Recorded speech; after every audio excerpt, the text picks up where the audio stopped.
बेहतरीन रिश्ता वो है जो अब के ऐब जानकर भी आपसे ताल्लुक़ ख़त्म न करे, और बेशक ये रिश्ता आपका अल्लाह के अलावा किसी से नहीं। अगर तुम सीधे रास्ते पर हो और तुम किसी मुश्किलात का सामना नहीं कर रहे हो, तो तुम सोचो हो सकता है कि तुम गलत रास्ते पर हो, क्योंकि सीधा रास्ता मुश्किलात से भरपूर होता है। हमेशा छोटी छोटी खुशियों का इस्तकबाल किया करो, क्योंकि उन्हीं के पीछे मोहब्बतों का सीलाब होता है। उस अल्लाह से डरते रहो जिसकी सिफात ये है कि अगर तुम बात करते हो तो वो सुनता है, अगर दिल में रखते हो तो वो जानता है। धोखे देने के 1000 तरीके हैं, लेकिन सबसे घटिया तरीका मोहब्बत और हमदर्दी का दिखावा करना है।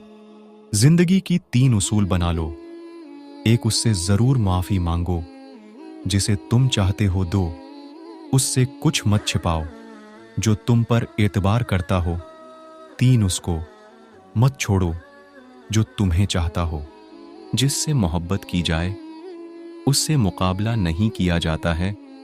किसी को पालेना मोहब्बत नहीं, बल्कि किसी के दिल में जगह बना लेना मोहब्बत है।